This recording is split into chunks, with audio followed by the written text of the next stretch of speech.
o nosso tema, né, de conversa hoje, o nosso assunto é exatamente o nosso planejamento municipal para a gente estar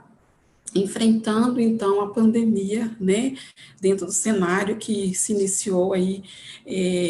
em fevereiro, março, mas basicamente em março. Então, a gente considera esse plano inicial, que a gente chama plano, né, o primeiro plano, a primeira onda, como um case de sucesso, exatamente porque foi a partir dele, ele foi o norte para a nossa reorganização da atenção primária no município. Nós somos um município de aproximadamente 63.500 habitantes, e a nossa atenção primária é o forte aqui no município, uma vez que a gente tem 22 unidades de saúde da família, né, funcionando, e temos 4 policlínicas e apenas um hospital de retaguarda que atende todo o município. Então, a nossa atenção primária aqui é o eixo norteador da nossa assistência, e foi exatamente a partir, né, desse pensamento de que esses serviços deveriam continuar funcionando, principalmente porque tem toda uma população que espera uma assistência, né, não interrompida, mesmo em decorrência dessa pandemia, que nós começamos muito precocemente a pensar também nesse planejamento, como que faríamos, então, para estabelecer uma reorganização de todos os nossos equipamentos, dos serviços, né, de todos os equipamentos de saúde, exatamente para a gente dar continuidade à nossa assistência no município, mas também ter um olhar muito acurado sobre o cenário que estava se aproximando. Então, a gente está discutindo hoje a primeira onda, hoje a gente está caminhando para a quarta onda, em decorrência do cenário que se estabeleceu, né, de casos, mas esse surgimento ele veio muito precoce, bem no início de março, onde que foi estabelecido, através da secretaria, da gestão da secretaria, esse comitê técnico de enfrentamento a essa pandemia. Esse foi o nosso primeiro ponto. E esse foi também o divisor de águas, porque os profissionais que, então, integraram esse comitê começaram a pensar, mesmo que a gente estava no início, né, do surto, ainda não se havia estabelecido a pandemia em nível nacional, mas pensávamos já num cenário que poderia progredir, que foi o que realmente aconteceu. Então, primeiramente, pensar, né, como reorganizar o nosso serviço, se ele é o eixo norteador da assistência no nosso município. Então, pensar que toda essa organização teria, sim, que priorizar a continuidade dos nossos serviços, mesmo em meio a esse cenário. Então, como foi feito essas modificações? Eu não vou fazer uma apresentação escrita, mas eu gostaria de passar como foi feita a organização do serviço. Então, a gente, primeiramente, foi implementado através da secretaria do nosso gestor, esse comitê técnico de enfrentamento. Posteriormente, a gente teve a instituição de um comitê extraordinário também, para nos dar suporte. E aí, sim, pensamos nessa reorganização do serviço assistencial dentro das unidades básicas de saúde, pensando aí em todos os eixos da assistência, né, desde na longitudinalidade do indivíduo. Então, foi estabelecido, a partir desse momento, alguns critérios que foram utilizados através de notas técnicas normativas, onde que priorizamos o atendimento de alguns serviços em detrimento de outros, exatamente para a gente preparar as equipes para esse enfrentamento. Então, os atendimentos, eles foram dimensionados para algumas estruturas diferenciadas, por exemplo, como a atenção à saúde da gestante, ela foi toda retirada das unidades e foi canalizado dentro de uma estrutura exclusiva para o atendimento dessa gestante, exatamente para evitar esse confrontamento dela com um possível caso suspeito. Então, a gente fez a alocação desse serviço de atenção à gestante dentro de um outro cenário, possibilitando, então, que essa gestante tivesse esse atendimento exclusivo para que não houvesse evasão e, principalmente, para que esse pré-natal tivesse uma continuidade com qualidade. O serviço de pediatria também, ele foi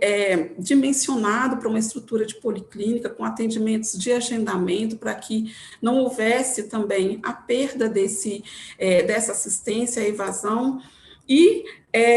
principalmente trabalhando com a questão dos pacientes crônicos, dos idosos, que a gente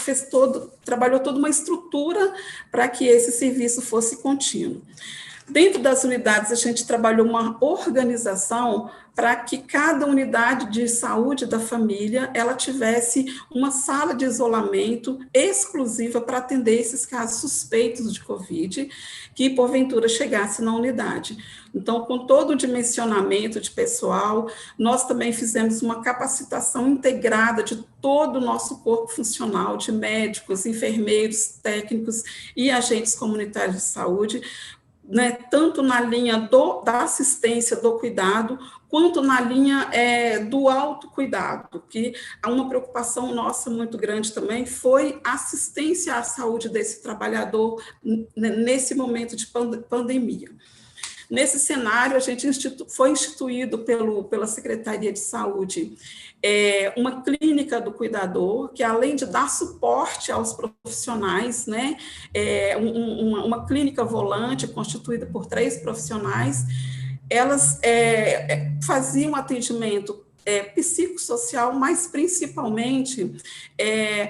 o atendimento voltado para a educação em serviço, voltado para o treinamento, para a capacitação das equipes, para a paramentação, para a desparamentação e principalmente para o enfrentamento desses casos que porventura estavam chegando no serviço. Nós tivemos também a introdução do telemonitoramento, foi instituído, então, pelo município, um centro de atendimento remoto, que está sendo o nosso maior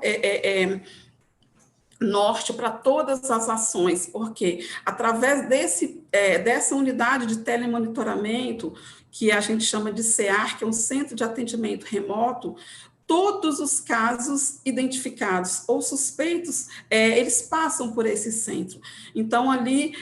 a gente tem uma equipe da Estratégia Saúde da Família, constituída por médicos, enfermeiros e profissionais da clínica ampliada, que fazem o atendimento remoto, prestam essa assistência às pessoas, sem que elas precisem sair das suas residências para ir à unidade. E, a partir daí, a gente também foi instituído o SEMUID, que é um serviço de atenção domiciliar para aqueles casos de pacientes que já está estabelecida uma síndrome gripal, ou que ele vá para o hospital, ou que o próprio CEAR vá estar monitorando e solicitando que esse atendimento seja feito no domicílio. Então, a gente tem uma equipe que vai até o domicílio, que faz a coleta, que faz a testagem e continua prestando o monitoramento desse paciente. E temos a retaguarda hospitalar para aqueles casos que o paciente apresenta um grau, né, de uma síndrome mais aguda, que vai ter o hospital, ele foi então todo organizado na perspectiva de atender esse paciente, ele foi dimensionado toda uma parte desse serviço, né, para que ele conseguisse dar suporte para esses casos voltados para esses atendimentos da Covid, mas que também mantivesse o atendimento convencional de assistência aos pacientes. E o nosso forte dentro de todas essas ações, que são inúmeras, foi principalmente a educação popular. Então, as estratégias estabelecidas, elas convergem muito para a questão da educação social, participação das pessoas no processo, da comunidade no processo de trabalho em saúde, juntamente com a secretaria, que tem sido um sucesso. Então, nós temos implementado dentro do município as barreiras sanitárias, essas barreiras, elas atendem desde a população civil, ela adentra ao comércio para fazer um atendimento diferenciado, né, de forma que essas pessoas, elas evitem a aglomeração, que elas mantenham a utilização das medidas de precaução, e principalmente essas barreiras também são instituídas em pontos estratégicos da cidade, né, funcionando como um atendimento diário à população. Esse primeiro plano de enfrentamento, ele realmente trouxe para a gente um norte para os demais, para a programação das demais ações. E a gente pensa que através dele, que a gente fez de forma muito ponderada, de forma muito assertiva, juntamente com todos os nossos equipamentos, com todos os departamentos de epidemiologia, vigilância sanitária, epidemiológica, hospital, e principalmente os profissionais que estão na atenção primária, na operacionalização do processo, foi extremamente importante para que esse primeiro passo, ele desse, então, vazão para outras estratégias que estão sendo implementadas, e com isso a gente